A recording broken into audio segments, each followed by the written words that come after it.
Se me hizo tarde, no porque no me haya levantado, les juro que me levanto antes de las 6 de la mañana todos los días de mi vida, pero pensé que esto era a las 10 de la mañana. Así que, bueno, estamos acá. Esperemos que esto valga la pena y no haya sido un desastre todavía esperarme para nada. Comencemos. Voy a hablar hoy sobre las causales de justificación. Específicamente voy a poner el acento en la legítima defensa y específicamente en las reformas. Pero no puedo dejar de decir que si la leona careciera de toda razón, mataría al ciervo aunque no tuviera hambre, pero no lo hace. El ser humano sí lo hace. Entonces, ni tan animales ellos, ni tan racionales nosotros. La legítima defensa es la reacción necesaria ante una agresión injusta, actual y no provocada. En la medida en que esa reacción produce daños en algún bien jurídico del agresor, está justificada. Por ende, no hay actividad ilícita. Dado que es una reacción, requiere de una acción persistente que la determine la que debe ser ilegítima. En el fondo, hay un peligro para un bien jurídico protegido, peligro que el Estado no puede evitar. Debemos distinguir la legítima defensa de lo que vamos a llamarse justicia por mano propia, que sería semejante a la ley de Lynch, por la cual unas personas daban muerte a otras que habían cometido determinados delitos. Por ejemplo, el hurto de ganado en el lejano oeste, o recientemente, en tiempos actuales, persiguen y matan delincuentes, por ejemplo, agresores sexuales contra niños, o incendian sus viviendas. La justicia por mano propia es una forma de venganza. No está permitida ni tolerada por la ley. Quienes actúen de esa manera deben ser responsabilizados por homicidio, lesiones, etc. La legítima defensa, en cambio, está instaurada en casos en que el Estado no puede resolver la situación conflictiva por sí. En efecto, el Estado tiene el deber de garantizar la convivencia entre los habitantes, pero en alguna situación límite, esa convivencia determina que un habitante pretenda abusar de los derechos de otro. Entonces se permite a este defenderse frente al abuso de que es objeto. Abuso que materialmente el Estado no puede evitar, pues no puede estar presente a través de sus órganos, en este caso la policía, en todo momento, en todo lugar en que se produce la violación de la ley. El ejercicio de derechos que surgen de los tipos permisivos no son fomentados, sino solo concedidos por el Estado ante la imposibilidad de resolver el conflicto en otra forma. En las sociedades jurídicamente organizadas, la protección y aseguramiento de los derechos individuales se realiza casi exclusivamente con intervención de las autoridades públicas. Esto implica correlativamente la prohibición de tal protección y aseguramiento por el propio individuo, pues la acción privada es generalmente ineficaz frente a los más fuertes, además conlleva una nota de peligro para la paz pública. Solo en algunos casos la ley lo permite. Resulta claro entonces que la legítima defensa es un remedio excepcional que debe aplicarse en forma prudente y racional. Debemos actuar con responsabilidad. Esta es la capacidad de responder, de dar cuenta de nuestros actos. Yo decía que llegamos a ser lo que somos como personas por las decisiones que tomamos. No es posible ver en la legítima defensa una forma de lucha contra la delincuencia. Es sumamente peligroso confiar parte de esa lucha a la acción privada. En tal sentido, debemos tener en cuenta la razón de ser del derecho penal.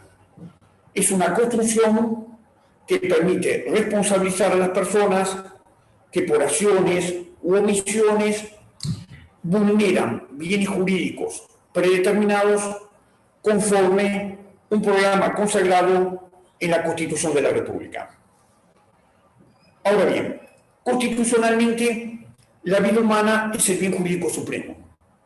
Esto a pesar de que las normas penales no siempre lo reflejen y se suele ser más severo en general respecto a la protección de la propiedad que de la propia vida. Pero esto va de mano de la cultura que hace de determinados bienes miembros de la familia.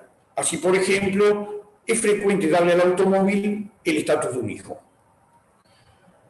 El fundamento del permiso que implica la legítima defensa radica en que existen conductas que, por más graves que sean, están permitidas. Por eso, como dice Wessel, la conducta justificada igualmente es típica. La materia prohibida del tipo penal, dar muerte a una persona. Elemento negativo, la antijuricidad.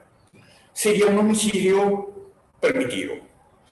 Pero como es un permiso para atacar el bien jurídico supremo, debe serse extraordinariamente cauteloso en su concesión. No como suele decirse para defender a los delincuentes, sino para defender a toda la sociedad. Una forma de vida, de sentir las cosas. He conocido casos en que el dueño de casa ha disparado a través de una ventana a una persona que estaba en la vereda solo porque permaneció mucho tiempo en el lugar, entonces consideró sospechoso asesinar e invocó la legítima defensa. También me ha tocado intervenir en algún caso donde el autor de un supuesto intento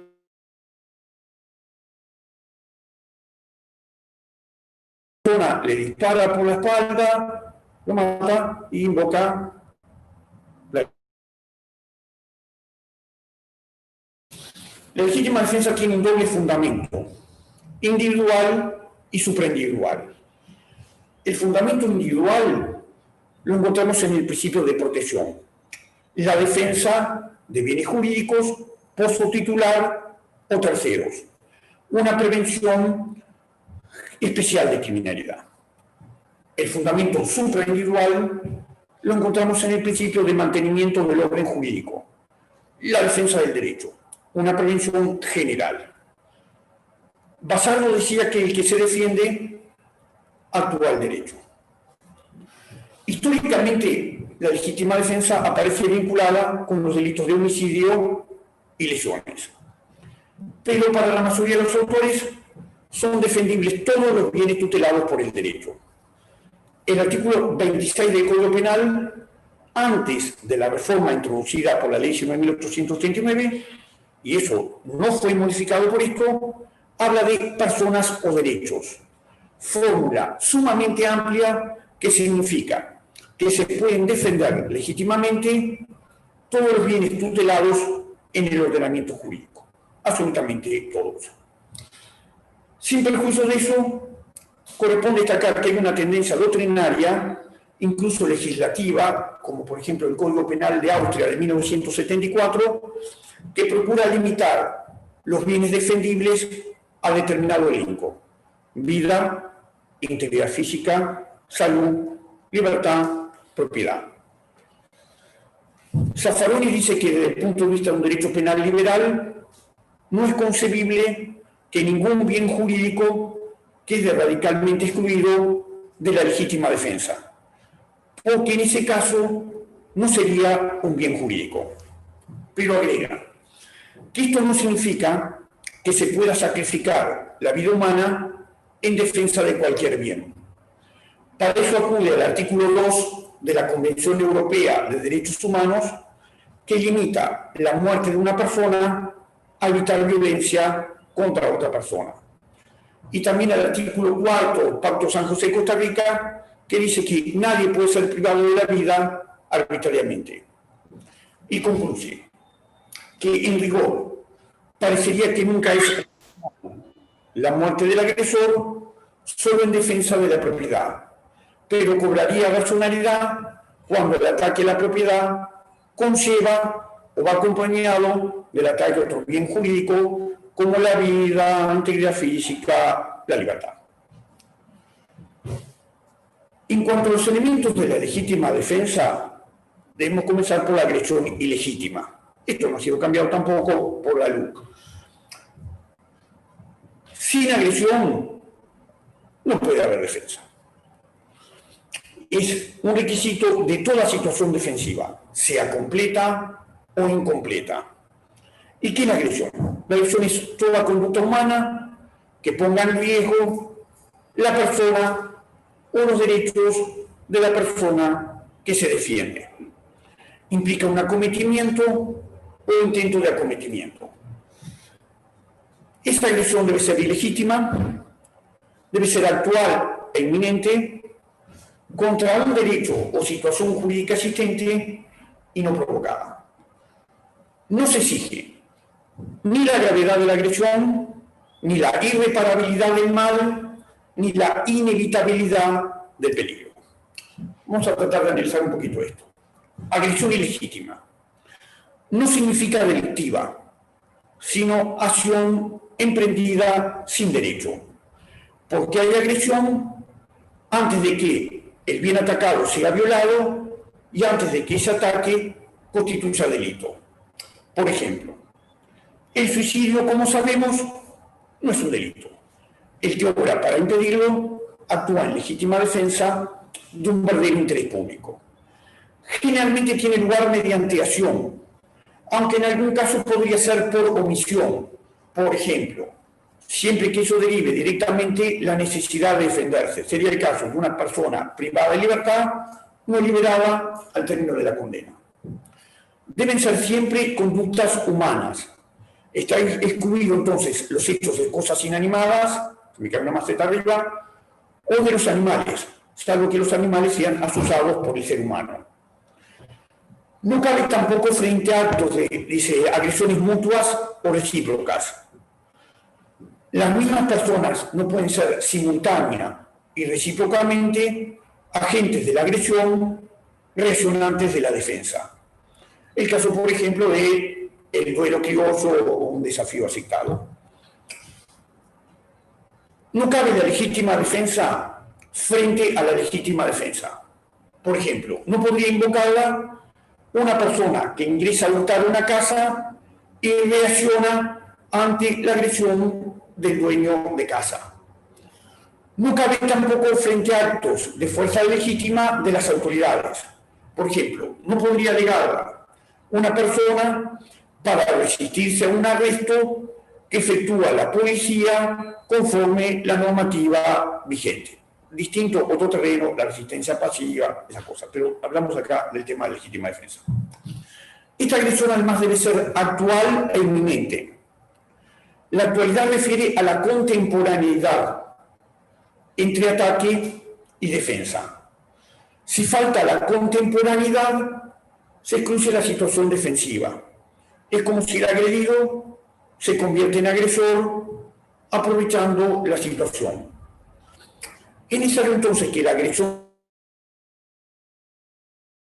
ha comenzado ya inminente.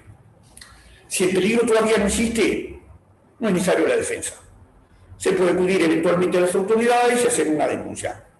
Si el peligro ya pasó, la defensa es superflua y más que una defensa sería una forma de venganza. Inminente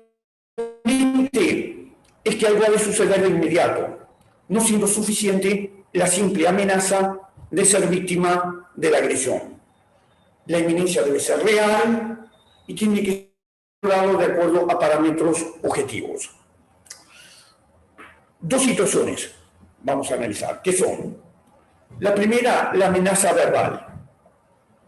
Me dicen, te voy a matar, te voy a romper todo. Bueno, mientras a la palabra no se le une la acción, no hay agresión. Es un simple provocador. Por lo tanto, frente a una amenaza verbal, no cabe la legítima defensa. Y la segunda situación que me interesa señalar, que es uno de los argumentos defensivos más utilizados, es el ademán de sacar armas. A todos nos hemos enfrentado en nuestra vida de trabajo Alguien me dice, lo maté porque hizo la demanda de esa cara. Bien. Es un problema difícil de resolver. Mucho más fácil acá, parado en esta situación, que en los casos concretos. Pero las pautas para resolverlo son, hay que tener en cuenta, la apreciación subjetiva, es decir, la composición del lugar que se hace esa persona y todos los elementos que rodeen el caso. ¿Cómo actuaría un observador razonable en una situación similar? Fácil de decir, a veces no tan fácil de aplicar. Como le dije, la agresión también es contra un derecho o situación jurídica existente y no puede ser provocada. No se exige que sea una agresión grave, ni que sea inminente, ni que sea irreparable el mal. El segundo elemento es la necesidad racional del medio empleado para repeler la agresión o impedir el daño. Acá la ley en 1889 sí que mete el bisturí y bastante a fondo.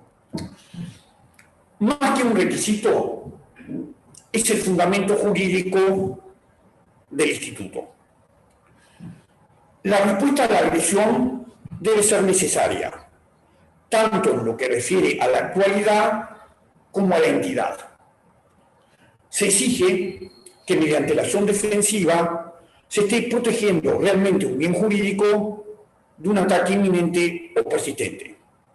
Si el sujeto ya fue agredido, el daño ya se produjo, la réplica no puede dar lugar a nada que sea valorado positivamente por el derecho. Se trata de evitar o de paliar el daño, no de responder a él, lo que sería una forma de venganza. Si no hay necesidad de la defensa, se produce un exceso, ya sea porque la respuesta es anticipada o se prolonga en forma indebida. Deben ser siempre conductas humanas, como dije anteriormente, y valorarse de acuerdo a parámetros objetivos. La víctima debe responder razonablemente al ataque, en forma proporcional. Esto no significa que deba efectuarse un estudio comparativo de los medios que dispone el agresor y el agredido, sino que debe valorarse si, de acuerdo a la situación en que se encuentra el agredido, pudo repeler la agresión por un medio menos lesivo para el agresor. De esto se depende que es posible repeler con un arma de fuego una agresión con un palo, siempre que el agredido se ve obligado a eso por la situación que se encuentra. Lo que no se concibe es el exceso en la agresión. Por ejemplo, se puede evitar el hurto de un automóvil simplemente sujetando al ladrón, en lugar de eso se lo apuñala. Lo que la norma exige es que el agredido utilice el medio menos gravoso de lo que dispone. De lo contrario, se estarían vulnerando los bienes jurídicos del agresor con una agresión excesiva y sin límite. Pero no se exige una proporción aritmética entre ataque y defensa. Hay que tener en cuenta la situación especial en que se encuentra el agredido. Como dijo un autor, el agredido no anda con una balanza en la mano para poder medir. Debemos jugar siempre con criterios humanos, teniendo en cuenta los antecedentes del caso. Como lo dije aquí, la ley 1889 introduce modificaciones, porque indudablemente este es el elemento, requisito fundamental de la legítima defensa, y es el que siempre a los operadores nos plantea dificultades, o el que más nos plantea dificultades, respecto a si se configura o no se configura. Entonces, ¿qué hace la ley? La ley da una definición y nos dice que el medio será considerado racional cuando resulte ser la respuesta suficiente y adecuada para conjurar la situación de peligro. Y nos dice que cuando se trata de la defensa de derechos de contenido patrimonial, la racionalidad será apreciada con prescindencia de que no haya existido agresión física o ni haya cesado contra la persona que se defiende.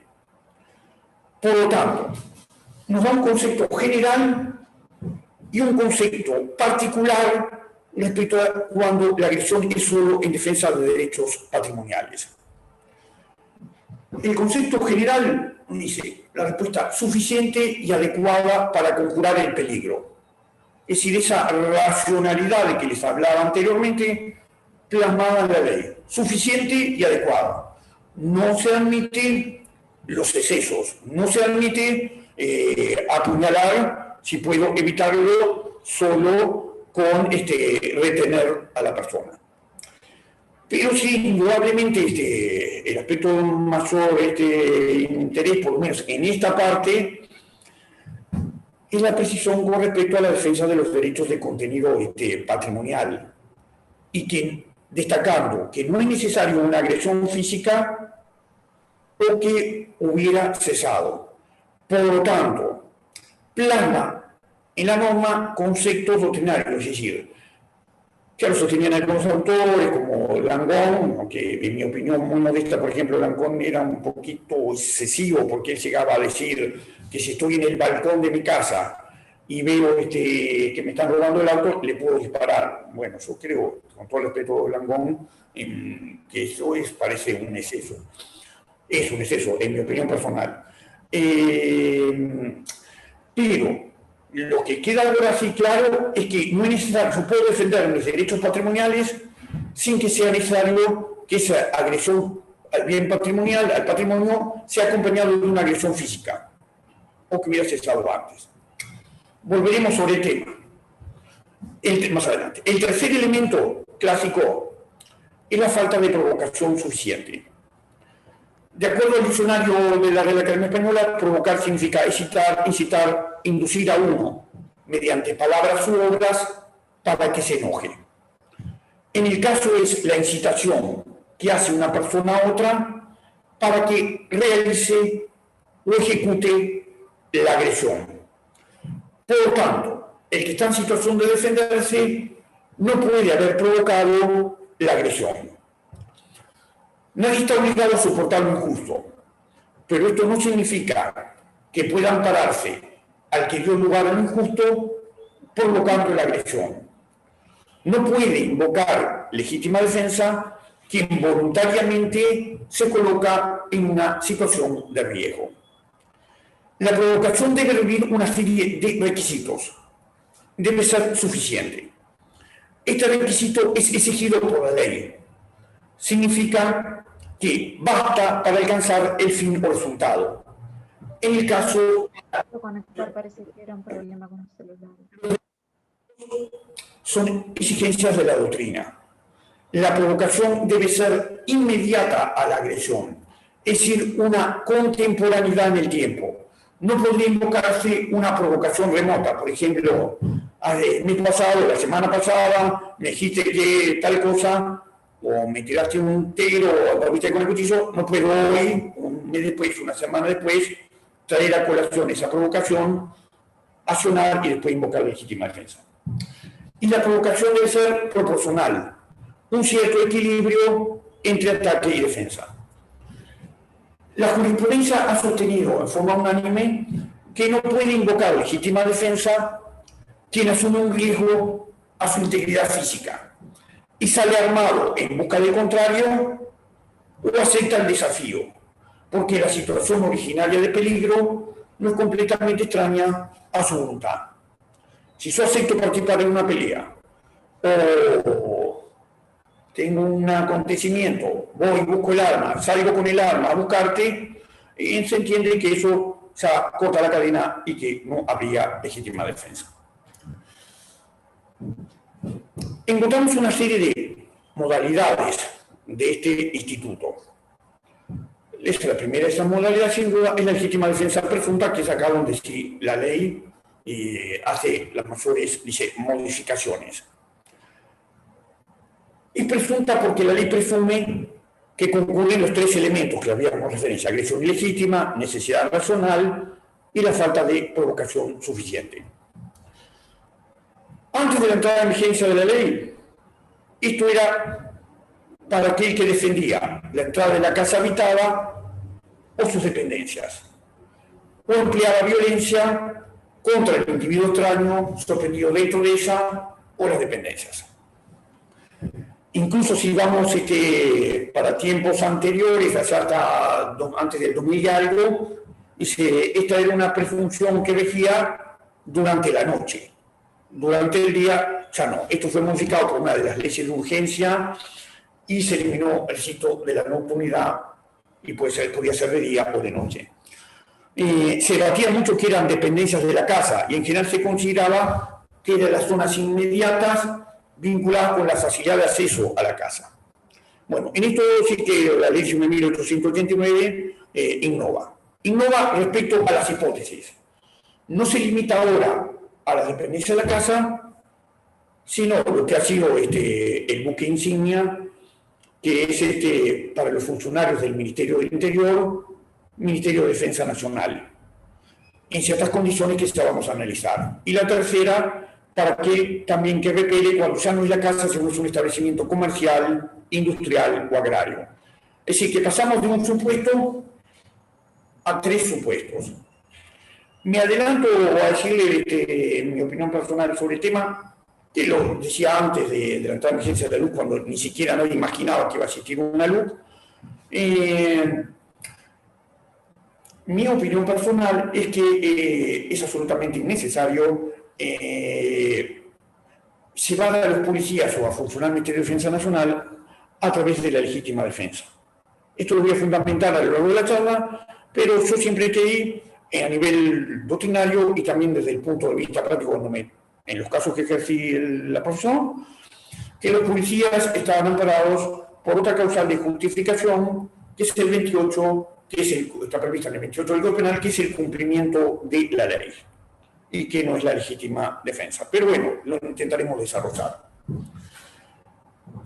El primer supuesto es el que les narraba la defensa de la entrada de la casa habitada o dependencias. La mayor modificación que tiene acá la ley es respecto a que define qué son dependencias de la casa. Y hace una distinción entre zona urbana y zona urbana, es decir, suburbana o rural. Lo que nosotros manejábamos doctrinariamente como zonas más o menos inmediatas, teniendo en cuenta la facilidad de acceso a la casa, ahora tiene una consagración en el texto legal que con ciertas vías de escape, porque dice que se consideran dependencias de la casa en zona urbana los balcones, azoteas, terrazas, parrillero, barbacoa, jardín, garaje, cochera y una fórmula genérica que deja siempre una posibilidad de escape, similares, siempre que tengan una razonable proximidad con la vivienda. Es decir, que hace una enumeración que venía siendo casi taxativa, pero que después deja abierta con esos similares que tengan una razonable proximidad con la vivienda. Lo cual es también un problema de fuerte discusión para todos, que es una razonable proximidad con la vivienda. Bueno, podemos escribir ríos de tinta, hablar varias horas, y cuando tengamos el caso concreto, vamos a tener que elucidar eso, que es una razonable proximidad con la vivienda. Obviamente un criterio bastante subjetivo. Y agrega que además de esto, ¿no? Además, en zonas suburbanas o rurales son también dependencias de la casa los galpones, las instalaciones similares que formen parte del establecimiento, siempre que tengan estos una razonable proximidad con la vivienda. Es decir, amplía todo el tema del jardín, el garaje, la cochera, cuando se trata de zona suburbana o rural, a lo que forma parte del establecimiento, galpones, instalaciones y similares, con la misma precisión de que debe ser, en este último caso, similares.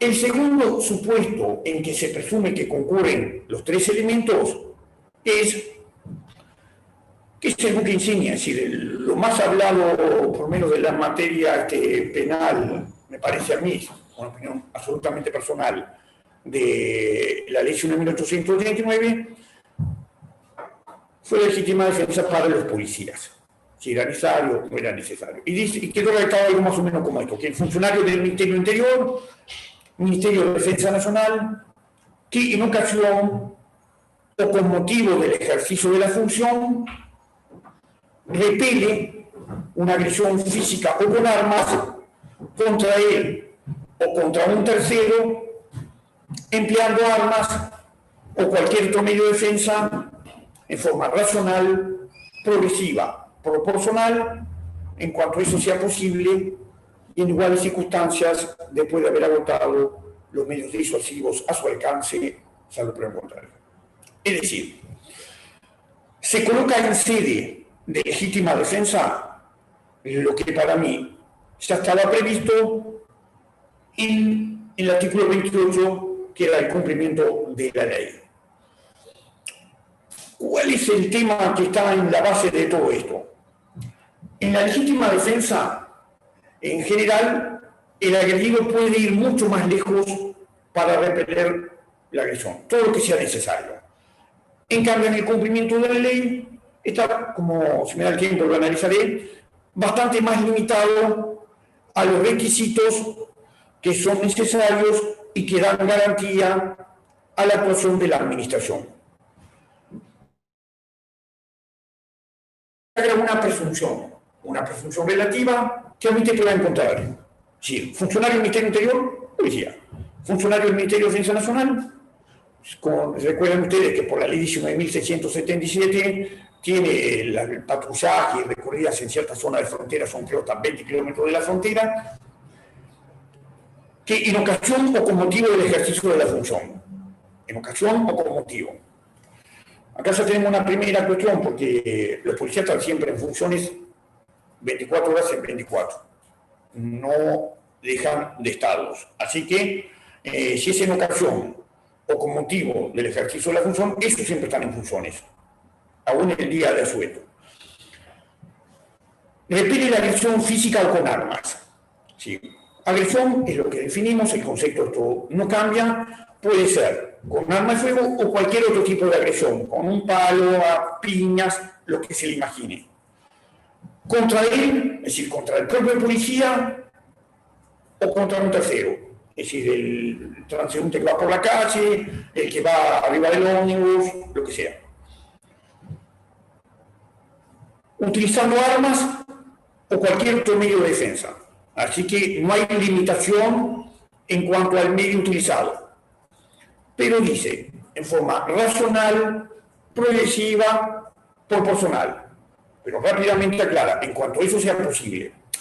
Básicamente este concepto de racional, progresiva, proporcional, viene de la ley de procedimiento policial y cómo debe actuar la policía. Es decir, en forma racional, progresiva, proporcional. Es decir, no puede ir de primera a lo más grave, sino que exige cierto grado, llamémosle, de sentido común, de oportunidad, pero en cuanto sea posible. Cuanto sea posible. Y en iguales circunstancias, después de haber agotado, si en iguales circunstancias, es decir, en cuanto sea posible, previamente el policía tiene la obligación de disuadirlo por otros medios, de intentar convencerlo, de mediar, pero también en cuanto sea posible. Entiendo que, les digo una vez más, entiendo que es necesario, esto estaba previsto en el cumplimiento de la ley, que es la causal de justificación por excelencia. Tanto que muchos consideran que es superfluo enumerarla, porque el que cumple con su deber no puede violar la ley. Si el policía, el militar en el caso, está cumpliendo con su deber, no puede violar la ley. Lo que sí, el cumplimiento de la ley está estrictamente limitado a lo mandado por la ley. Pesina decía que es indudable que no hay derecho contra el derecho. Desde el momento en que un acto es querido por el derecho, esto es, consentido o mandado por él, no puede constituir una negación del derecho. La ley no puede al mismo tiempo mandar y prohibir la misma conducta. Esto es contrario al orden lógico. El derecho es uno solo. Entonces, el que cumple con su deber no es un acto ilícito, sino legítimo, querido por el derecho. Incluso el 46, numeral 3 del Código Penal prevé como un atenuante el error en lo mandado, si el error de interpretación de lo mandado opera como un atenuante de la responsabilidad. Entonces, si yo estoy cumpliendo con mi deber que me pone la ley, parecería que por lo menos la causal de justificación del 28 quedaría bastante sin contenido o muy limitada en el contenido. Y el tercer supuesto, que tampoco estaba previsto antes de la luz, es aquel que repele el ingreso de personas extrañas con violencia o amenazas en las personas o las cosas, generando peligro para la vida u otros derechos en establecimiento comercial, industrial, agrario, y acá el establecimiento agrario es de acuerdo a la definición que le da el artículo 3 de la ley 17.777. Es decir, que la presunción que elegía para la casa ahora se tiene también si es un comercio, si es una fábrica o si es un establecimiento agropecuario, en cuanto sean personas extrañas con violencia o amenazas en personas o cosas, o generando peligro para la vida o otros derechos. Derechos, por ejemplo, que podrían ser patrimonial. Me generan peligro, se me van a llevar las cosas, entonces puedo actuar en legítima defensa. Es lo que dice la ley, y tiene una presunción a favor. Verá, después no es una presunción absoluta, admitirá prueba en contrario, pero la presunción la tengo. Si estoy en un establecimiento de estas cosas, características industrial, comercial, agrario, y hay una generación de peligro para la vida, otros derechos o peligro de las personas o cosas, en principio, y yo doy muerte a esa persona, tengo la presunción a favor. Hay otras modalidades de legítima defensa antes de volver sobre estos conceptos que se los quiero enumerar. Tenemos la legítima defensa de parientes, y esto les va a interesar a su asociación de familia como son ustedes. ¿Por qué? Porque ¿qué pasaba con la versión original? Esto creo que es una mejora de la ley, indudablemente, es una mejora. La enumeración de los parientes era taxativa, era para parientes consanguíneos en línea recta, colaterales hasta el segundo grado inclusive, cónyuge, padres o hijos adoptivos. Eso dice el 26 del Código Penal, si ustedes van ahí. La ley lo modifica y habla también de concubino. Esto nos planteaba un problema antes de entrar en vigencia de la ley 19.1889, si los concubinos podían entrar por esta legítima defensa de parientes. Y en general se entendía que no, por ese carácter taxativo, y se los excluía por otra vía que es la legítima defensa de terceros. Esto se corrige, se ajusta a la realidad de nuestra sociedad y ahora se incluye también entre los parientes donde admite legítima defensa los concubinos. Un aspecto que me parece interesante destacárselo. En este caso, el único requisito que no se exige es el tercero, si para todos, parientes consanguíneos, es el tercero, si la falta de provocación suficiente. Esto es lógico porque el que se defiende no puede haber participado en la provocación. Si participó, se excluye la situación defensiva. Otra modalidad es la de los terceros o extraños. Se lo acabo de enumerar porque antes de la entrada en vigencia de la LUC, nosotros incluíamos personalmente a los concubinos en esta categoría. Terceros extraños, todos los que no sean los parientes enumerados taxativamente en el inciso C. La legítima defensa incompleta, que es cuando falta alguno de los elementos y pasa a ser un atenuante. El elemento que más comúnmente falta y que siempre nos plantea problemas es indudablemente la necesidad racional del medio empleado para repeler la agresión o impedir el daño. Se señala que cuando hay una superabundancia de los medios defensivos en relación al ataque, es el exceso propiamente dicho. Y cuando existe una desproporción relativa entre el bien que se defiende y el mal causado, un exceso en la causa. Las defensas mecánicas. porque doctrinariamente se considera incluidas en las facultades inherentes al derecho de propiedad, predisponer medios para su defensa, las llamadas ofendículas. Antiguamente, todavía quedan por ahí los vidrios que ponían en los muros, las rejas en punta, modernamente los cercos eléctricos y en todos los tiempos los animales que han sido un medio utilizado siempre. Pero el derecho de propiedad no es absoluto, reconoce límites, no puede cederse la necesidad racional de defensa. Y el criterio a seguir es que es como si el propietario está presente en ese momento en que actúa. Deben ser simples obstáculos, resistencias normales y hasta notorias. Recordarán un caso muy célebre de un señor ahí en la zona de Ciudad de la Costa que estaba cansado de robar.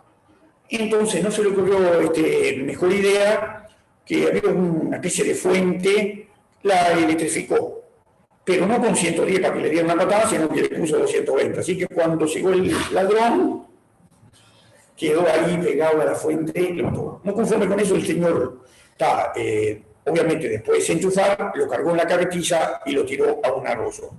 Y se invocaba la legítima defensa de esta mecánica. Obviamente hay un exceso, porque es como si estás presente ahí, es una resistencia normal y hasta notoria. No puedo dar muerte por dar muerte. Y un tema de mucho interés, por lo menos a mí me parece, desde el punto de vista doctrinario, que lo veo muy poco invocado en los casos de todos los días, que si fuera invocado quizás nos causaría más problemas. Lo vi solo en uno, que después se lo voy a narrar, es el de la defensa putativa. Aquel que por error cree que ha sido agredido y reacciona defendiéndose en función de un error. En puridad no es una causal de justificación, sino de inculpabilidad. Este error debe ser esencial, decisivo, no puramente subjetivo, basado en un temor. Antes de volver a la entrada de la ley, les voy a señalar algunos casos jurisprudenciales que me han resultado de interés y que espero que para ustedes sean, y que se los voy a tratar de compartir. Sin perjuicio que vuelvo sobre la ley y vuelvo sobre las demás causas de justificación.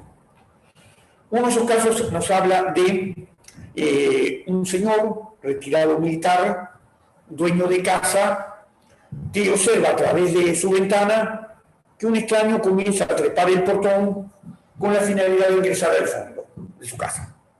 Este señor, el dueño de casa, toma un arma y va al encuentro. Cuando llega al lugar, encuentra a la persona trepada en el portón y él lo que hace es, primero, hace un disparo intimidatorio al aire y enseguida un segundo disparo que le da al ladrón o al tentativo del ladrón y lo hiere gravemente, le provoca lesiones gravísimas. Fue condenado por homicidio en grado de tentativa y se descartó la legítima defensa. ¿Qué tuvo en cuenta el tribunal? Primero, efectuó 2 disparos y antes de esos disparos le dijo: a mí me querés robar, te mato. Salió de dentro de la casa con el arma agatillada. No había ningún riesgo a su integridad física ni la de su familia. Era experto en armas por su condición de retirado militar. Estaba en posición de tiro y el ladrón ya se retiraba. No tenía ninguna posibilidad de cometimiento exitoso, más aún, se quería bajar y no se podía porque quedó medio enganchado ahí en el portón. Por supuesto que tenemos las sentencias, puedo hacerlas llegar, solo son como para ilustrar esto y lo más sustancial de los casos. Un segundo caso que quería compartir con ustedes es en la cocina de un establecimiento rural estaban 2 peones y uno comienza a hacerle al otro una broma o supuesta broma de que su mujer lo había engañado con un conocido. En realidad decía que lo engañaba con cualquiera, que él era un guampudo, así, de frente. Entonces el que recibe esta supuesta broma va a su dormitorio, toma un cuchillo, vuelve al lugar y lo mata. Se lo condenó por homicidio, se descartó la legítima defensa a pesar de que se lo invocó, por lo menos la legítima defensa completa. ¿Y por qué se descarta? porque falta el tercer elemento, entendemos, la falta de provocación suficiente. Porque siempre hay que atender a las características sociales y culturales de los protagonistas.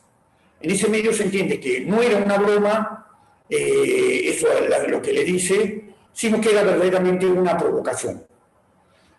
Porque, como les digo, hay que juzgar con un criterio humano, teniendo en cuenta las circunstancias del caso concreto. Otro caso, un incidente se produce en un baile entre dos personas. Al salir del baile, una de estas personas en estado de ebriedad invitó a la otra a pelear. Esta trajo un cuchillo que portaba, le infirió una herida y lo mató. Luego declaró que pensó que la otra persona estaba armada, aunque en realidad, imagínense el baile que era, estaba de short y de remera. Se lo condenó por homicidio, se descartó la legítima defensa. El tribunal dice que es un caso de desafío aceptado. Todo lo que ocurre en una pelea aceptada excluye la legítima defensa. Que esa agresión con el cuchillo fue totalmente excesiva, desproporcionada. Y un caso que para mí es un caso líder, por más o menos que era el ordenamiento procesal anterior, y es un caso líder de dos puntos de vista. Por el tema que estamos tratando, la legítima defensa, y por el tema procesal. Le hablo del CPP anterior, así que ha perdido un poco de actualidad ese tema, pero igual les voy a señalar el caso. Es muy conocido, cuando yo sé los nombres, ustedes quizás se hacen memoria, que es el caso del óptico, de una persona que se empeñaba como óptico. Esto fue ya hace años, lo estaba repasando, y como pasa el tiempo, esto fue una noche de enero del 2009. Así que ya hablamos de 11 años, pero el caso sigue dando que hablar. Esta persona, de profesión óptico, mata a un muchacho mediante un disparo y hiere gravemente a un segundo. Para eso utilizó un arma muy poderosa, yo no entiendo nada de armas, pero eso dicen, un Taurus 3.57, lo que dicen que es una especie de cañón. Este hombre retornaba a su casa caminando, dice que pasa por un muro y ve a dos personas vestidas de blanco que estaban sentados en el muro. Le llamó la atención, pero continuó la marcha. Que enseguida escuchó corridas detrás suyo y que casi inmediatamente es abordado por dos personas. Que hay un forcejeo, que le piden los bienes, que le pegan con algo en la frente. El hombre no tiene lesiones y dice que uno tenía en la mano como algo que le brillaba, esto es textual, algo que le brillaba, como un cañito. Lo que sí está acreditado es la existencia de las corridas, porque el que sobrevivió dijo que hubo esas corridas, pero las atribuyó a las personas que vestidas de blanco estaban sentadas en el muro. Este sobreviviente dice que él y su amigo sí se acercaron al encausado, pero para preguntarle dónde quedaba un club, concretamente el Club Barracas, que era donde ellos supuestamente se dirigían a ver que ahí ensayaba una comparsa. ¿Qué hace el encausado? Se va a una riñonera, extrae el arma, efectúa un primer disparo a la primera persona que estaba a un metro y medio de separación, y 3 segundos después, el tribunal dice, no es poco tiempo, 3 segundos, hace un segundo disparo a la otra persona que estaba a unos 5 metros aproximadamente. Después de los disparos, el encausado, lo primero que hace es esconderse. Después se va para su casa por un trayecto oblicuo, indirecto, más largo. Él dice por si me seguían. Pero mientras iba escuchando, y él lo reconoce, las sirenas de los distintos móviles que iban para el lugar. En el trayecto hace 4 llamadas telefónicas. Llama a un amigo, le comenta el caso, llama a su ex-suegra, mire que hay que llamar a la ex-suegra, sí, pero él llama a la ex-suegra, sí, es una cosa que está. A los únicos que no llama es a la policía, no llama a la policía. Prefiere llamar a la ex-suegra, no sé, será una cosa de evaluación. Se va a su casa, 45 minutos después de cambiarse la ropa, bañarse, se va a la seccional policial y se presenta y comunica hechos. Con las víctimas había una tercera persona. Estaba a una cuadra más o menos, se había quedado para atrás hablando por teléfono con su novia. ¿Qué hace este? Cuando escucha los tiros, corre al lugar, encuentra a sus amigos tirados, busca ayuda con una vecina y ven un policía que es el primero que sigue al lugar. Esto es importante porque el primer policía que llega al lugar no encuentra nada. En cambio, el día siguiente aparece en la escena un revólver de plástico. El tribunal dice que por el material ese revólver no tenía ninguna posibilidad de brillar. Recuerden que el incausado dice que tenía algo que le brillaba en la mano, como un cañito. El plástico negro, no tenía posibilidad de brillar. Lo interesante de este, bueno, tiene muchas puntas interesantes, ¿no? Pero régimen procesal anterior, la juez de instancia archiva el expediente, no, ante el pedido fiscal de procesamiento, la juez no archiva. La juez lo archiva. Ahí viene la fiscal y apela y el tribunal lo procesa. Se hace el juicio, todo Código 1980, la misma juez que había archivado vuelve a archivar y dice, no, acá hay legítima defensa. La fiscalía vuelve a apelar, el tribunal vuelve a, el tribunal condena. Esto va en casación y la Corte por 4 votos a 1 confirmó la condena. Hubo un voto discorde que fue el del doctor Chalar, que estuvo a favor de la legítima defensa. El aspecto procesal obviamente ha perdido interés, estamos en un nuevo sistema, sin perjuicio de eso, me llama mucho la atención y quizás es un punto absolutamente débil, que un juez que ya había intervenido y que dijo no hay elementos, pudiera haber seguido conociendo del caso durante todo el desarrollo del juicio. Parece que hay un problema que debe haber sido separado y pasar a otro juez, pero bueno, eso no tiene actualidad. El tribunal descarta totalmente la legítima defensa, que no se dan ninguno de los elementos, que no hubo agresión ilegítima, no hubo necesidad racional y que no hubo provocación suficiente. Pero un aspecto de sumo interés, después de llegar la sentencia si les interesa, se descarta la defensa putativa. Es uno de los pocos casos en que veo muy tratado esta modalidad de la legítima defensa y creo que muy bien tratado. El tribunal dice que el hecho de ser abordado de atrás, de noche, en una calle oscura, no puede ser un error esencial, decisivo, como para empezar a los tiros. Que esto parece más bien una reacción paranoica que un acto de legítima defensa. Voy a completar el panorama de los institutos de las causales de justificación antes de entrar. Porque estoy bien de tiempo, ¿no? Sí, bien. Bien, perfecto. Porque lo quiero completar estos institutos con una causa de perdón judicial, que en una época no existía, pero con la ley de la 19.580, que es el artículo 82, que le da una nueva versión al artículo 36, y que nos permite resolver problemas que en otros tiempos no lo podíamos hacer, por lo menos tan fácilmente, que es en caso de situaciones de violencia de género o doméstica, cuando hay, por ejemplo, la mujer da muerte al marido violento agresor. Quiero para llegar a ese tema. Pero para llegar a ese tema necesito hablar de primero un panorama general de los otros grupos. Uno son el estado de necesidad. Está previsto en el 27 del Código Penal. Al respecto, es conocida la anécdota referida por el filósofo griego Carnes de Cirene y la tabla del naufragio. 2 náufragos se disputan una tabla que por sus características solo permite mantener a flote a uno de ellos. Es posible referir a la extrema motivación en el actuar de estas personas. Son conscientes que para salvar su vida deben sacrificar la del otro, pero sería posible un acto de heroicidad de uno de ellos. Sin embargo, tal proceder no les puede ser exigido por el derecho.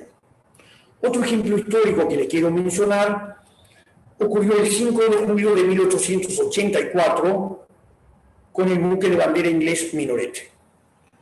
Este buque naufraga en el medio de una tempestad. Se salvan el capitán y 2 marinos. Pasan a un bote, estaba a la deriva a unas 1.600 millas marinas del Cabo de Buena Esperanza. Solo tenían 2 latas de remolacha. Así sobrevivieron 3 días. Al 4.º día logran pescar una tortuga y se alimentan de ella. Al 18.º día, sin ninguna clase de alimentos y más agua que la lluvia, el capitán le propone a 2 de los marinos sacrificar al tercero y comérselo. Se habla de hacer un sorteo que no llega a hacerse. Uno de los marinos acepta, el otro no, y tampoco le comunicaron al escogido que él iba a ser el elegido.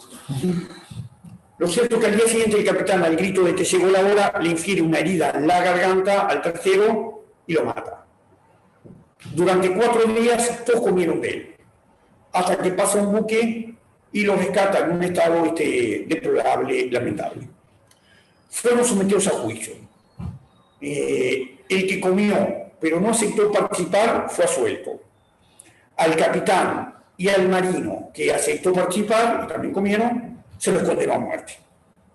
Luego la corona, ellos tienen esa facultad, les conmutó la pena por 6 meses. De la muerte pasaron a 6 meses de arresto sin trabajo forzado. ¿Por qué le refiero a este caso? Porque es eso, el estado de necesidad ha sido instaurado en casos límites. Verdaderas razones de hierro, donde la conducta desplegada, en principio, no puede ser tolerada por la sociedad porque es incompatible con la convivencia. Pero al final se la admite porque la heroicidad no puede ni debe ser exigida por el ordenamiento jurídico. El Estado no puede resolver por sí el conflicto y tampoco puede exigir ese grado de sacrificio. Lo que da origen al estado de necesidad no siempre es el accionar consciente y voluntario de una persona. Puede tener su origen en un acontecimiento de la naturaleza, como podría ser una catástrofe. Lo que importa sí es que se afecta el libre albedrío de la persona. Se trata de evitar un mal real, grave, inminente, por un hecho que en principio es ilícito, pero por el que no se puede atribuir responsabilidad penal porque no se puede exigir ese sacrificio en una situación tan extrema como la que se vive. Siempre hay que considerar el caso real, el hombre de carne y hueso, en su contexto histórico y social. Cuando se analiza el fundamento del estado de necesidad, hay que considerar 2 bienes jurídicos: el afectado y el salvado.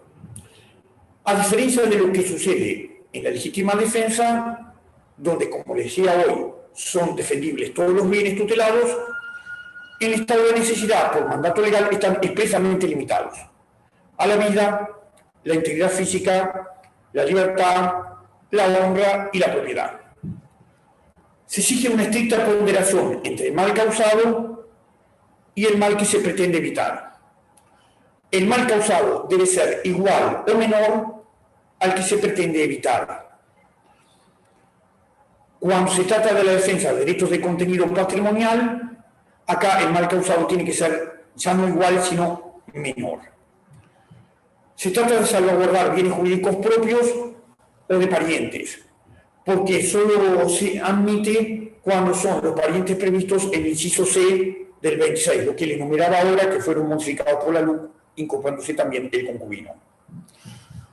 No puede haberse provocado con la conducta el mal, porque debe ser un inocente que nos ha dado origen a la situación límite.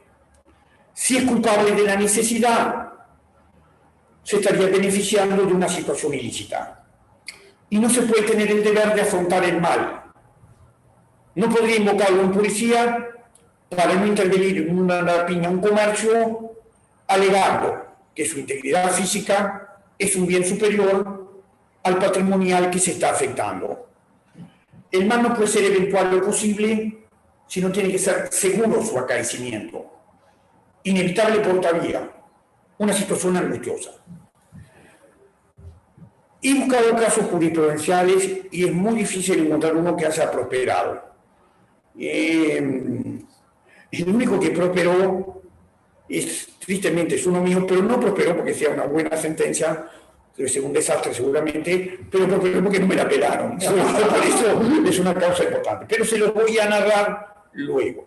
Algunos casos que no han prosperado que quizás con otros ojos no entiendo por qué, son como los siguientes. Por ejemplo, una mujer en situación de calle, 8 hijos menores de edad, sin una clase de ingresos, ingresa a una casa deshabitada y se mantiene en esa durante 2 años aproximadamente, hasta que viene el dueño, hace la denuncia y la mujer es condenada por usurpación. La defensa apela e invoca el estado de necesidad. El tribunal, no es tenido claro, y capaz que la sentencia de nosotros sería peor todavía, o mejor, o más o menos. El tribunal descarta el estado de necesidad. Dice que destaca lo doloroso del caso desde el punto de vista humano y la situación de la persona, pero dice que es un elemento básico la inevitabilidad, que podría ser admitido si fuera para paliar una situación de urgencia, pero no desde el momento que se hace permanente la situación y se extiende por más de 2 años. Y dice algo interesante, por lo menos para mí, dice que no puede ponerse en cargo de una persona resolver un problema que no le correspondía a esa persona, sino al Estado. Otro caso interesante es una persona que da aviso a la policía que un extraño que va a ingresar a una panadería que estaba cerrada y que entró a través de una ventana. La policía siempre está, policía rápido para eso, lo de quién la persona cuando salía llegaba, y esto es textual. Una bandeja con ojitos, un paquete de margarina, medio kilo de dulce de membrillo, 2 sobrecitos de café, 2 comprimidos y una jeringa. En el sistema postal anterior, la juez contra vista fiscal archivó. Dijo, el núcleo central del estado de necesidad, aunque colateralmente también habla del delito de bagatela.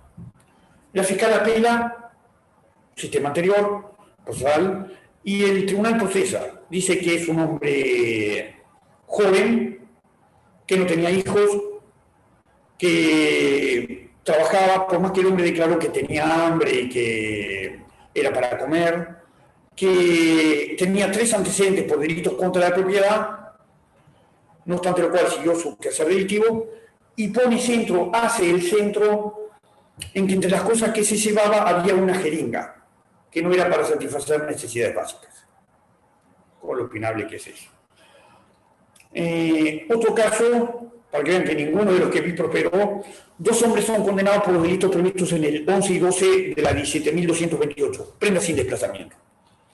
La defensa apela, invoca estado de necesidad. Dice que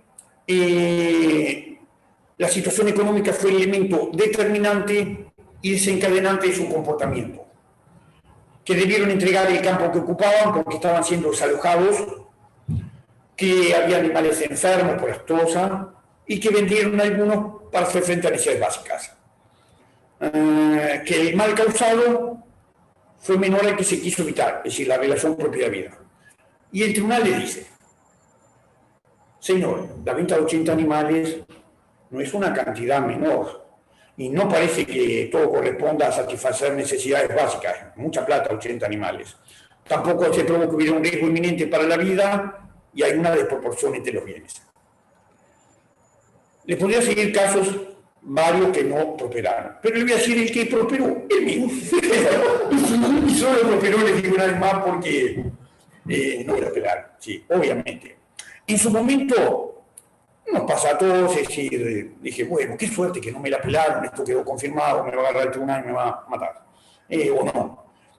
Ahora, con perspectiva histórica, ya pasó mucho tiempo, cada vez que recuerdo el caso, me da una pena que no me hayan apelado para ver qué hubiera dicho el tribunal enormemente, pero las cosas son así y esto. Esto es prediluviano, ¿no? Vamos a hablar. Por supuesto que en el régimen procesal anterior eso no tiene incidencia, pero sí es previo a la entrada en vigencia de la ley de 19.580. Eso sí tiene problema, porque después que le enganche, que le cuente caso, se lo voy a enganchar con la ley, como lo hubiera resuelto hoy. creo que es más fácil. Una mujer mantuvo una relación de pareja durante 5 años aproximadamente con un hombre. De esa relación nacieron 2 hijos. Durante todo ese periodo de tiempo estuvo sometida ella a violencia física y moral. El hombre tenía antecedentes penales por los cuales había estado privado de libertad ambulatoria, consumía drogas, no trabajaba, impedía que lo hiciera la mujer, eran mantenidos por los padres de él. La mujer tenía prohibido salir de la casa, no recibía familia, no recibía visitas, nada de la casa. Como le dije, durante todo ese periodo de tiempo estuvo sometido a violencia física. La golpeaba con los puños y con un palo que había preparado para eso, lo tenía acondicionado ya el palito y golpeaba a la mujer con eso. No conforme con eso, la hacía desnudarse, arrodillarse y desplazarse así por las distintas habitaciones de la casa. También hacía sentarse y pararse hasta que él dijera suficiente. Le tiraba agua con una manguera, incluso en pleno invierno, y le ponía la manguera dentro de la boca. En una oportunidad, por ejemplo, le pidió un encendedor, como de no llevárselo la mujer, le partió el reloj despertador en la cabeza. También tenía una campanita, que usaba la campanita así para llamarla, así, una cosa así. De violencia psicológica la sometía a todas clases de tratos, es decir, de las cosas que puedo decir acá, perra, que era lo más suave, hasta lo que se imaginen y lo que no se imaginen también. Eso sí, después de todas esas sesiones, le decía que se matizara y se pusiera bonita para él porque le tocaba, así, textual, así, textual. Entonces, la mujer esperó una noche que el hombre se durmiera, tomó un revólver que había en el ropero y le hizo 5 disparos y lo mató. La fiscal acusa por homicidio especialmente agravado y le pide 10 años de penitenciaría. La defensa pidió la absolución, invocó la legítima defensa. Y ahí entré yo. Descarté la legítima defensa. ¿Por qué? Porque no había contemporaneidad entre el ataque y defensa. El hombre estaba durmiendo en el momento, y si estaba en esa actitud, no me pareció que fuera el instituto por esa falta de contemporaneidad en las agresiones. Bueno, ¿qué hacía con la mujer? Y ahí la eximí por esto, por el 27 del Código Penal. Por eso le digo que es la única que prosperó, porque la única que he encontrado estado en necesidad es esto. Entendí que la mujer acudió al acto realizado para salvar su propia vida, causando un mal igual, pero que era inevitable por otra vía, que estaba amenazada por un mal real, grave, inminente. Era una mujer joven, unos 20 y algo de años, tenía los hijos a cargo, no trabajaba, no tenía familiares, no tenía amigos, tenía prohibido salir de la casa, no tenía cómo mantenerse. Una vez se escapó de la casa y fue al sistema, concretamente fue a un juzgado porque tenía un conocimiento indirecto con una juez, pero lamentablemente no fue atendida, así que se volvió para casa. Entendí que ese mal no era, porque la legítima defensa, el Estado de Israel es muy preciso, que no era eventual o posible, sino seguro su acaecimiento. Usted disculpe que yo hable de mi caso, pero como es el único que prosperó, no tengo más remedio que tirarlo acá arriba de la mesa, porque si hubiera habido otros que prosperaran, se lo hubiera traído. Pero entendí que esa ni siquiera podía eludirlo huyendo de la casa, porque lo tenía amenazado, que la iba a buscar, la iba a encontrar y la iba a matar donde estuviera. Así que acá vemos cómo vinculan la legítima defensa el Estado Unizado. Hoy obviamente la solución sería diferente, hoy tendríamos una herramienta más clara y nítida, que es el artículo 82 de la Ley 7.580, que dio una nueva redacción al artículo 36 del Código Penal. Acá estamos en sede de las causas de perdón judicial, ya no de las causas de justificación. Recuerden que el artículo 82 nos dice algo como esto, que el estado de intensa conmoción provocado por sufrimiento crónico, por violencia intrafamiliar, faculta al juez a exonerar de pena en los delitos de homicidio y lesiones, siempre que concurran una serie de requisitos. Es decir, una facultad del juez de exonerar son que el autor del delito haya sido el cónyuge, concubino, exconcubino, ascendiente, descendiente de la víctima o persona con que la víctima tenga o haya tenido relación de noviazgo o convivencia. Que el autor del delito haya estado sometido a una intensa y prolongada violencia por parte de la víctima o tuviera conocimiento de igual sometimiento por parte de esta, ascendiente, descendiente, persona bajo su guarda o cuidado con fuerte vínculo efectivo. Y que el autor del delito u otra persona, pudiendo acudir a cualquiera de los mecanismos de protección, lo hubiera hecho, la señora esta, y no hubiera obtenido una respuesta efectiva. Entonces, este artículo 82 mantiene la consagración de una causa de perdón judicial, pero con una relación completamente diferente al 36 original, que era la pasión provocada por el adulterio. En tal sentido, debemos tener en cuenta que los artículos 36 al 45 del Código Penal refieren a las causales de impunidad, también conocidas como causas personales de exclusión de pena, porque determinan su inaplicabilidad al caso, no obstante existir delito. La ley distingue las excusas absolutorias de las causas de perdón judicial. Las primeras se caracterizan por un mandato expreso del legislador, fórmulas como queda exonerado de pena. En las segundas, en cambio, hay una facultad reglada para el juez. El juez podrá exonerar de pena. Es para todo tipo de homicidio y lesiones. Pueden ser consumados, tentados, y cualquiera sea el grado de participación del responsable. Autor, coautor, cómplice. La ley no distingue, así que no debe hacerlo el intérprete.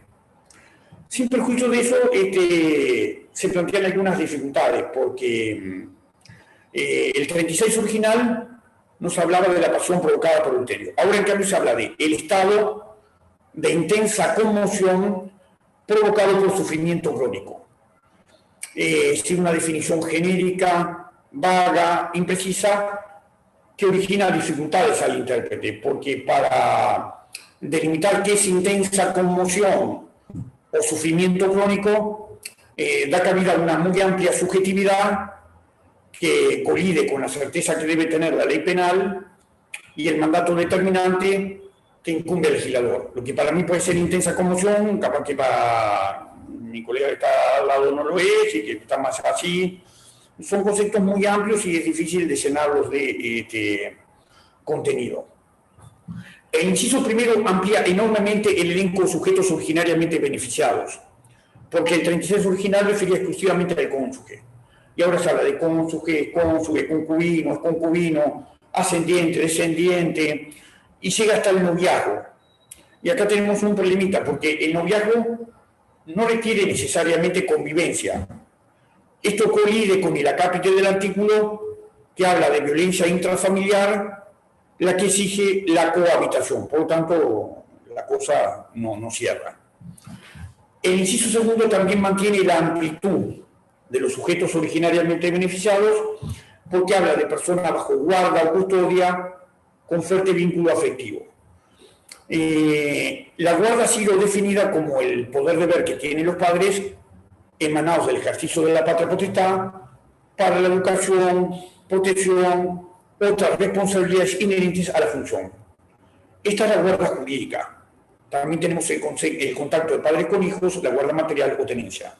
Pero aquí los conceptos son utilizados un poco confusos y merece una consideración especial cuando se dice que el autor del delito tenga conocimiento o hubiera estado sometido, es decir, tenga conocimiento, con lo cual se elimina el requisito de la inmediación, podría darse en el marco de una planificación, es decir, dentro de la premeditación. Yo digo, bueno, esta me está haciendo tal cosa, me voy a desquitar, lo voy a hacer, eso. Cuando el 36 original exigía que no hubiera un conocimiento previo de la situación de infidelidad conjugal. Y el inciso tercero, que el autor del delito u otra persona, pudiendo acudir al mecanismo de protección, lo hubiera hecho y no hubiera obtenido una respuesta efectiva. El caso que les conté hoy de la señora, la vez que se escapó, fue a un sistema y no tuvo una respuesta efectiva. Bueno, en el caso ni siquiera la atendieron, pero bueno. Entonces, hoy la solución sería absolutamente diferente. El caso que le planteé entraría prístinamente, plásticamente, en el 82, es decir, lo podríamos exonerar como forma de perdón judicial por esta relación que da la ley 19.580. Bien, no quería... Bueno. Hay dos causales más de justificación. Algunas ya le planteé, que es el cumplimiento de la ley, solo algunos conceptos más al respecto, porque me resultan interesantes. Destacar, insisto, es la causal por excelencia, por excelencia. El que cumple con su deber nunca puede violar la ley. Eso es así. El término ley acá debe tomarse en sentido amplio. Trasciende las manifestaciones de voluntad sancionadas por el Poder Legislativo. Esto a disposición de carácter general emanada del Poder Público en la esfera de sus atribuciones. 4 categorías de actos. Comprende. Primero, los actos ordenados o permitidos por la ley en virtud de la función pública que desempeña la gente. Por ejemplo, el policía que hace un arresto en caso de flagrancia. Bueno, esto era para mí concretamente lo que determina que no era necesario incluir la actuación del policía en la legítima defensa. Reconozco que al mutar el instituto en el que está, es decir, pasar del cumplimiento de la ley a la legítima defensa, puede darle una mayor flexibilidad en el actuar. Pero el policía que en cumplimiento de su deber resiste la agresión física o nada contra un tercero, está cumpliendo con el mandato, para eso le confiamos las armas. Eso es lo que yo creo. ¿Podría llevarme la legítima defensa? En algún caso que estando, por ejemplo, aunque el policía siempre está en funciones, que estando en su casa, tiene una cuestión que no es relativa al cumplimiento de la función, sino a él en su vida particular. Porque a la policía también le pasan cosas particulares. Es decir, que es víctima de una agresión en su vida particular, en su casa, en su medio, pero no en cuanto al ejercicio de la función.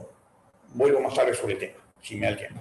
La segunda categoría de actos es actos ordenados o permitidos en virtud de la profesión de la gente. Es decir, el caso, por ejemplo, de las lesiones en el deporte.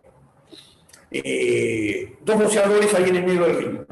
Bueno, si uno le da a otro, y el objetivo es tirarlo al piso y darle lo más que pueda. Al principio hay una agresión ahí. Bueno, no se lo responsabiliza, se lo exonera por esta causal de justificación. Cumple la ley, es un acto ordenado permitido en virtud de la profesión que desempeña. Un caso, esto sí, si lo anterior era diluviano, usted no debe ni escuchado así hablar de esto, pero casi como ir al oriente previo a Grecia, no sé. Y fue pregunta, por eso lo recuerdo tan categóricamente,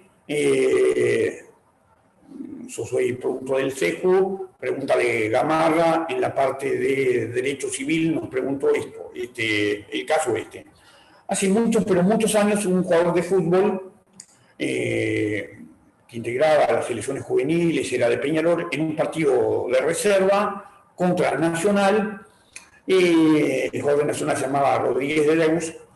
Les digo, mire que esto, no sé, hace No quiero decir, a mí me lo contaron, por supuesto que yo no lo viví porque yo todavía no había nacido.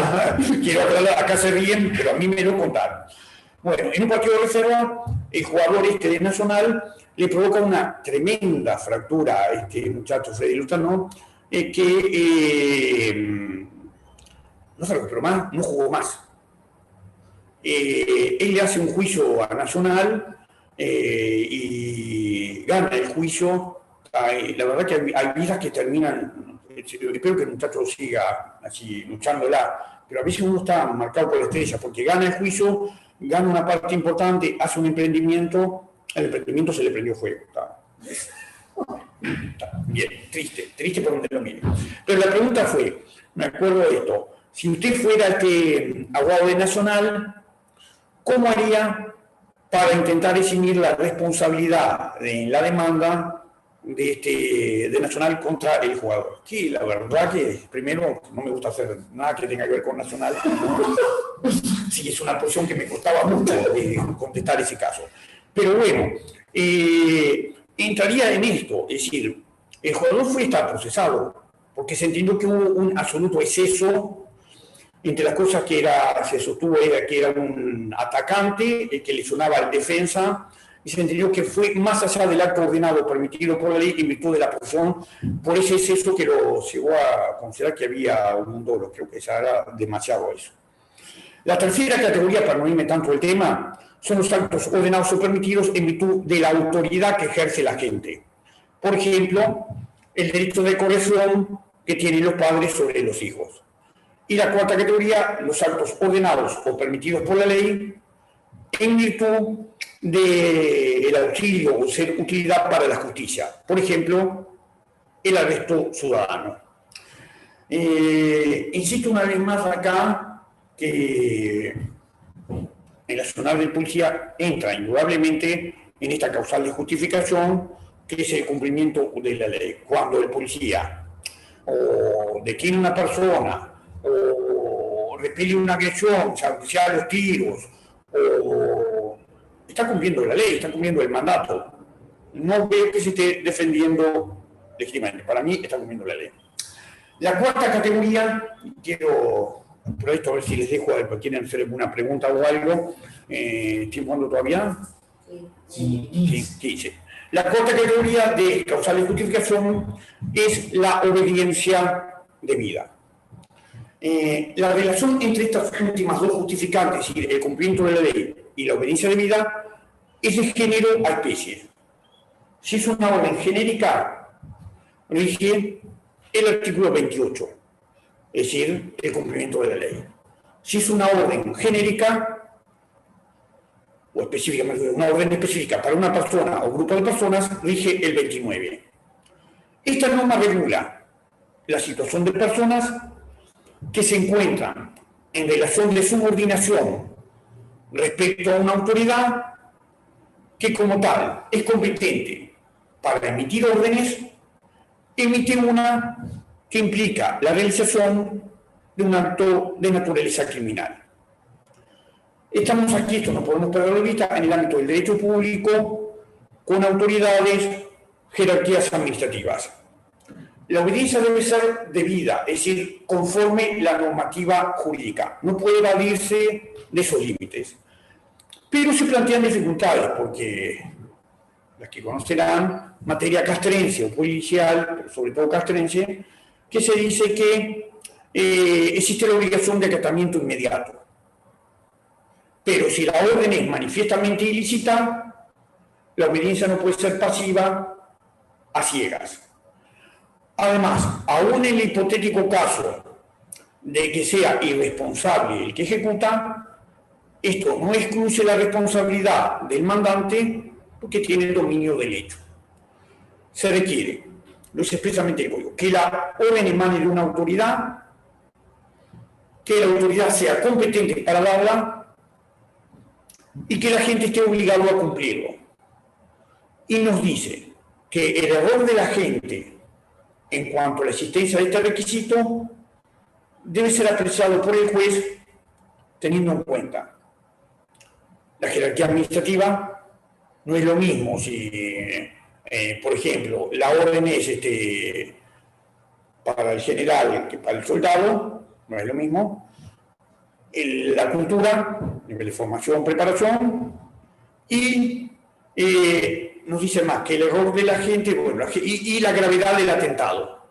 No es lo mismo que el error sea si yo tengo que tirar la basura fuera del contenedor, que si la orden es, mate a todos los que están ahí enfrente, o viole o torture. Eso lo dice expresamente la ley, no agrego ni quito nada de lo que dice la norma. A título de resumen y antes de abrir un espacio de preguntas.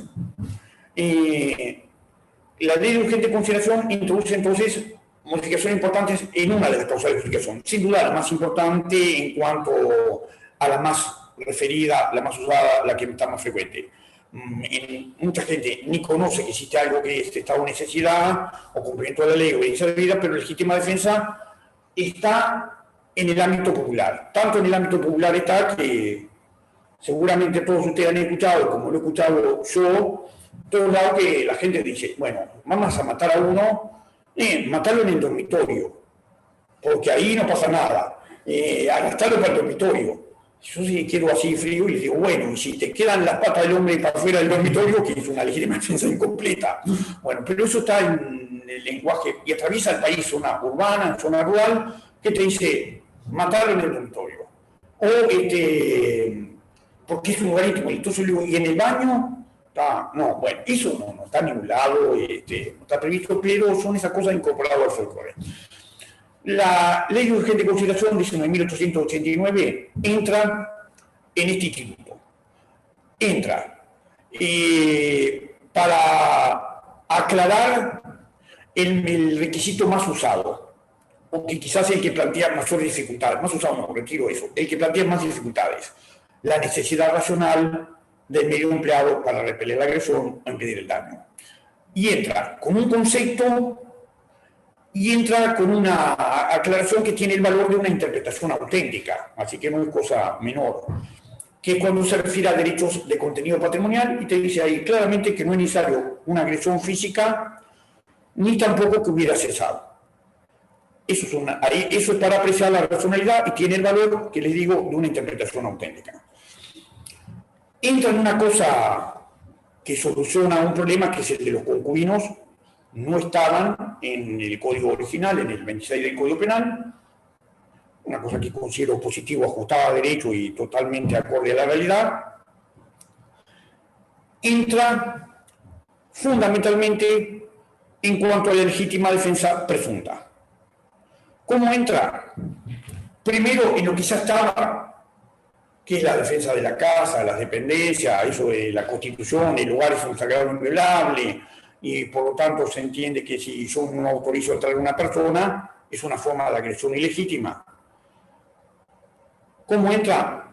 Entra aclarando o intentando aclarar que son dependencias de la casa. Con una enumeración bastante atractiva, tanto para zona urbana como para zona suburbana rural, es más amplio.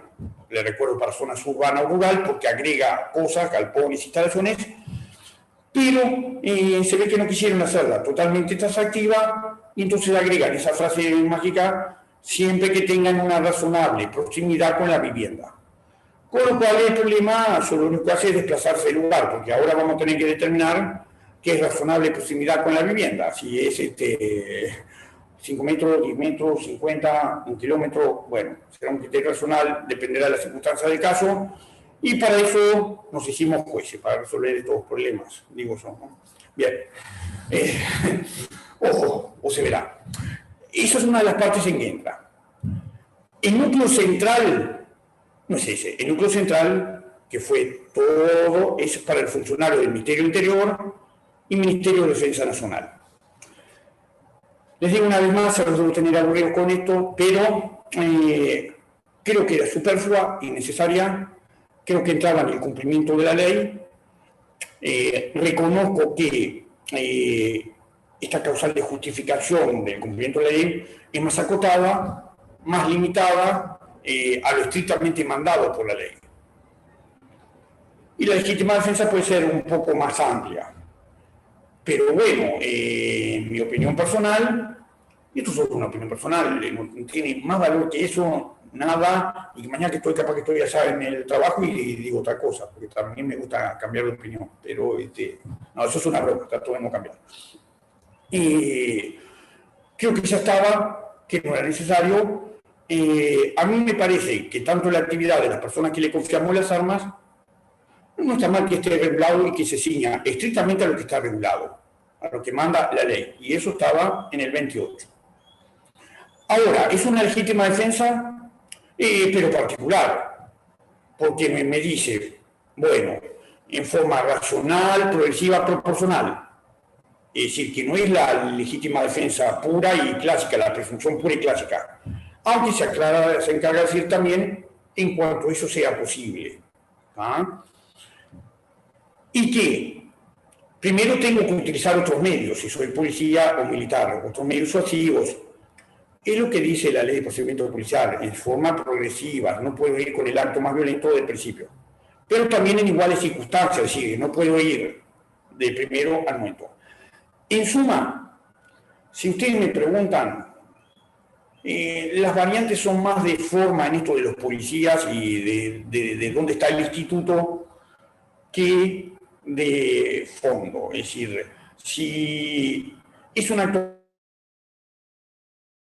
estar limitada a lo que dice la ley, va a haber que apreciar si fue racional, progresivo o proporcional, va a haber que apreciar si se utilizaron otros medios disuasivos previamente, si había posibilidad de eso, pero eso es lo mismo que en el cumplimiento de la ley.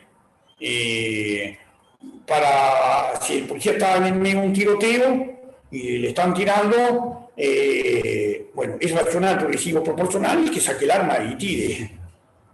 Y bueno, y si están en medio del tiroteo y le están tirando, parece que otros medios disuasivos, no sé, salvo que desde atrás de la pared empieza a gritar, bueno, lo voy a tratar de convencer. Sí, sería posible, pero en general creo que no había problema en que el policía también tirara.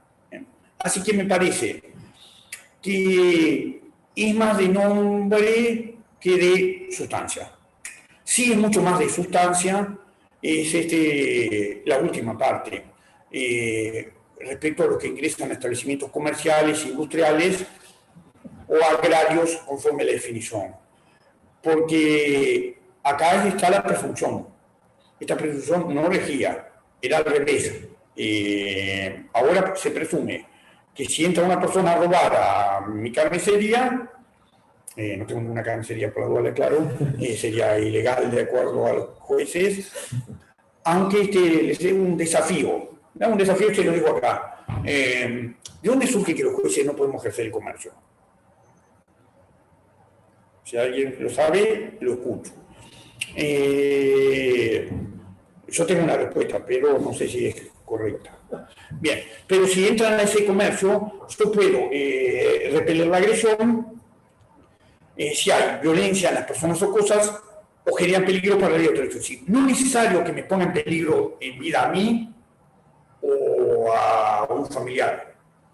Recuerdo un caso que tuve en un comercio, hace algunos años, sobre la distancia, donde entra un ladrón, un comercio ahí en la zona de General Flores y Propios, una pequeña almacén, y con un arma, y lo que hace el ladrón es exige el dinero, y estaba la hija embarazada del dueño, y le apuntan la barriga de la hija. Me da la plata, el dueño muy rápido consigue una arma ahí, tenía, y lo mata. Bueno, eso era una legítima defensa antes, eso, aunque no tenía la presunción, pero estaba en peligro la vida de la hija y del nieto que ya estaba ahí adentro, no había dificultades para eso. Y lo que ahora te dice es algo mucho más, y vamos a ver hasta dónde llegamos con la jurisprudencia, es generando para la vida u otros derechos. Es decir, por ejemplo, si esa persona entra a robarme, ¿no? En tu país entró con violencia o amenazas, pero no está en peligro mi vida ni la de ningún familiar, de acuerdo al texto de la ley, tiene la presunción de que si le da muerte, actúa en legítima defensa. Bueno, es un paso que da la ley. Me gustaría saber si quieren hacer alguna preguntita, porque antes que se nos vaya el tiempo, y abrimos eso. ¿Ah? O acá Alvarito que está presente, que me mira y se ríe, o el que sea. Escucho preguntas, si son fáciles las puedo contestar, si son difíciles, veremos. Si alguien me dice dónde dice que el juez no puede ejercer el comercio, también acepto. Acá se una consulta.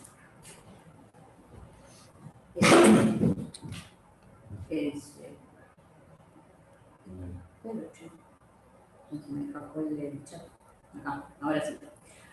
Muy clara la exposición, quería saber si para usted, cuando la ley 19.889 en sede de legítima defensa refiere a la necesidad racional del medio y nos dice, la racionalidad deberá ser apreciada con prescindencia, con toda defensa de derecho al contenido de que no haya existido o hubiere cesado una agresión física a la persona que se defiende. ¿Modifica de alguna manera el sistema anterior? Sí, gracias por la pregunta. Dayana Padilla. Dayana, muchas gracias. Partimos de que estamos hablando que para la defensa de derechos de contenido patrimonial, ¿ah? Es lo que aclara la ley, que dice que para la defensa de, cuando se trata de la defensa de derechos de contenido patrimonial, no es necesario que haya agresión física. Y sí, para mí sí. Para mí es una modificación porque como elegí una disposición es una interpretación auténtica que el juez, fiscal, todos los operadores vamos a tener que aplicar. En el caso de que se me están llevando los bienes, no es necesario que vaya acompañado de una agresión física. Y eso indudablemente incide en la racionalidad de los medios, en la proporcionalidad entre el ataque y el defensa.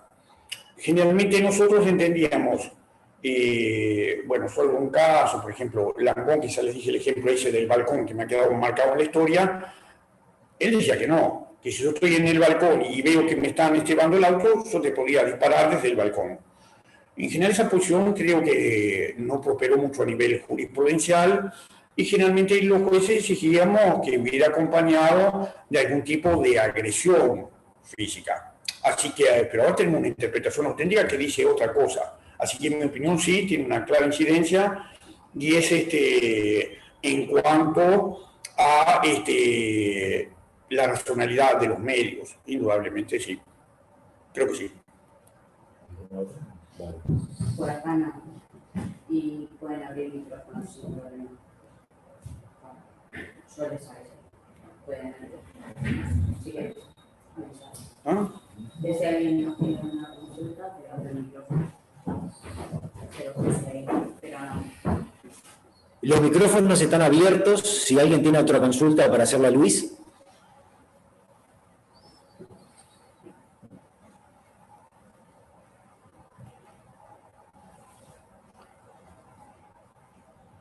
¿No? Buen día, Luis, ¿cómo andás? Bárbara te habla. ¿Andás bien? ¿Cómo has pasado? Bien, por suerte. Luis, excelente tu charla, como siempre, muy claro. Luis, decime una cosa que creo que es lo que todos estamos con la duda. ¿Quiere decir entonces que la LUC ahora, en el tema de la legítima defensa, igualó los bienes con contenido patrimonial a la vida? Y con esto quiero ser muy puntual en muchos casos que han pasado en estos últimos días, muy penosos, ¿no? De que privados, no hablo de la policía, hablo de casos de personas privadas, ciudadanos, civiles, han dado muerte a algún joven por intentar ingresar a su casa o por haber ingresado al predio de su casa, y puntualmente creo que hubo un caso donde le estaban tratando de llevar una oveja. Y el propietario de la oveja, desde dentro de su casa, le disparó y le dio muerte a este joven. Con esto consideramos entonces que el legislador puso en pie de igualdad entonces la vida y el derecho patrimonial, ¿no? O sea, como que más allá de, como vos bien decís, es un derecho irrestricto la vida, pareciera ahora que está en pie de igualdad. Primero, SAR 26 del Código Penal hablaba de personas o derechos. ya no lo limitaba a la vida y eran defendibles todos los bienes, el honor, el patrimonio, todo. Así que el 26 original ya te hablaba de personas o derechos, no lo limitaba a la vida. El tema que ahora es, en mi opinión personal, se da un paso más. ¿De dónde viene ese paso? De la definición de la necesidad del medio, de la necesidad racional del medio empleado, y de la agregación que para la defensa de los derechos patrimoniales, esto se tiene que apreciar con prescindencia de que hubiera agresión física. Ahí viene, el tema está en eso, en esa defensa. Pero yo entiendo que eso es, en el mejor de los casos, una presunción con la que se cuenta, se parte de esa presunción, de que en principio estás actuando en legítima defensa. Pero esto no se puede convertir en lo que hablaba al comienzo de justicia por mano propia. Yo te tengo reducido, limitado, y te mato porque igual estabas en mi casa y te mato. Vos me estás pidiendo ahí, para llevarlo a un caso extremo, yo te encuentro en mi casa, te agarro, te detengo. Y vos estás ahí entregadito y casi hasta la rodilla, y yo, como estás en mi casa, te mato, te doy los balazos. Eso no es así. No. Partir de la presunción, en mi opinión, partir de la presunción que en atención a que tú no tenés que exigir que hubiera una agresión física, pero esa presunción se destruye. Si hay un exceso, si hay una desproporción, si no corresponde. Es decir, creo que la ley da un paso más, tratando de aclarar algo que ya estaba permitido, porque habla de personas o derechos, aclara, pero que admite prueba en contra. Yo no puedo admitir que esto sea la ley de Lynch. Yo te encuentro en mi casa y te la doy. No. Sí, eso. Claro, lo que pasa es que a mí, por ejemplo, me genera un poquito de duda cuando dice, aunque la agresión ya hubiera cesado, lo que se me viene a la mente como que parece que le puedo disparar por la espalda, ¿no? Me viene con eso a la mente. Pero, porque te dice, aunque no hubiera existido agresión física, claro, hubiera cesado, sí, suponete que hubiera cesado porque hacen esa situación de conmoción, pero aunque no hubiera existido agresión física, te dice la ley, en ese concepto. Por lo tanto, es cierto eso, pero no podés irte al extremo de convertirlo en justicia por mano propia. No, eso no te la llevo. Creo que tenés la presunción, pero es una presunción que se destruye si vos lo que haces es demostrarse en tu accionar que fue una cosa de venganza, de resentimiento, un fin espurio que te doy muerte porque te doy muerte. No podemos perder lo que es la legítima defensa en su esencia, más allá de esta definición y interpretación auténtica que da el legislador. No puede ser justicia por mano propia, no puede ser un ajusticiamiento en la plaza pública o en el medio de tu casa. La presunción la tenés, pero a vos que sos fiscal te va a corresponder demostrar que esa presunción tiene que caer, porque vos actuaste con dolo, tu intención no fue defender legítimamente nada, tu intención fue la muerte. Y ese es tu trabajito. Y nosotros como juez lo veremos, si lo lograste. Sí. Ese era el foco, o sea que siempre tenemos que analizar la proporcionalidad del medio y el fin de lo que quería la persona, y en esa desproporción tenemos que interpretarlo. Muchas gracias por la aclaración. No puede ser esto un instituto para matarte, es decir, no puede ser un instituto. Siempre, esto es una pavada que me pasó un día en mi casa, pero te lo cuento, tiene una parte graciosa y una parte no. Una casa con un terreno grande, alguien me avisa, mira que anda un muchachito por ahí, medio bravo, que lo hemos perdido de vista. Es un vecindario, todo el mundo se conoce. Era verano, tarde, no veo a nadie. Voy hacia el fondo y este muchachito medio grandecito estaba sacándome unos duraznos, pobrecito. Me los había pedido, se los daba. Me dice, tengo un arma. Tengo un arma. Bueno, ahí hice lo que nunca se debe hacer en la vida. Me le tiré arriba al muchachito y lo agarré, y lo reduje ahí. No sabía qué hacer con el muchacho. Pero siempre hay un vecino colaborador que llama a la policía. Llama a la policía, se armó un desbarajuste que no te imaginas. Estaba la policía, viene así más rápido que ligero, y me dice el policía, ¿le pegó? Le digo, no. ¿Pero usted le pegó a este muchacho? Y yo cada vez iba dando un paso más atrás, ya me veía que me iba a agarrar una fiscal así como tipo autobús, iba a estar formalizado a 500 días. Digo, no le pegué. Igual yo tenía un poquito de... Cuento esto porque ya estaba prescrito, creo. Y yo tenía un poquito de cola para acá porque para reducirlo lo tuve que agarrar para atrás. Y cada vez iba dando un paso para atrás. Dice, pero usted le pegó, eran dos. Digo, no, yo no le pegué, ya estaba casi entregado ya. Me dice el policía, tenía que haberle pegado, que los jueces lo largan enseguida. Digo, bueno, pero no le pegué. Así que me dijo eso. Volviendo al tema, un poquito más serio, no puede convertirse en eso que yo agarre a este y lo mate porque lo torture, porque no, yo tengo que ver, por más que la ley me da un concepto y me dice que lo tengo que apreciar, dice, con prescindencia de que no haya asistido a agresión física o hubiera cesado, eso significa que yo tengo una patente de curso para matar a todo el que entró en mi casa. Eso no, yo no doy ese paso, no lo quiero dar, ni lo pretendo dar. Creo sí que tiene la presunción, distinto es si hay algún riesgo en la proporcionalidad, pero si no, solo, no puedo matar. Esa es mi opinión. ¿Vos estás equivocado? Muchas gracias. A ti. Gracias.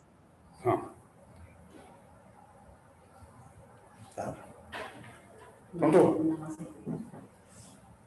Bueno, muy bien. Bueno, Luis, Bueno, gracias. muchas gracias por tu brillante y amena disertación, como siempre. Y gracias por colaborar incansablemente con la asociación. Esto era sobre. Y gracias a todos ustedes por participar y los esperamos la próxima, que es el 23 de octubre. Gracias. Bueno, me disculpa porque llegué tarde, pero estaba convencido que era a las 10 de la mañana. Convencido.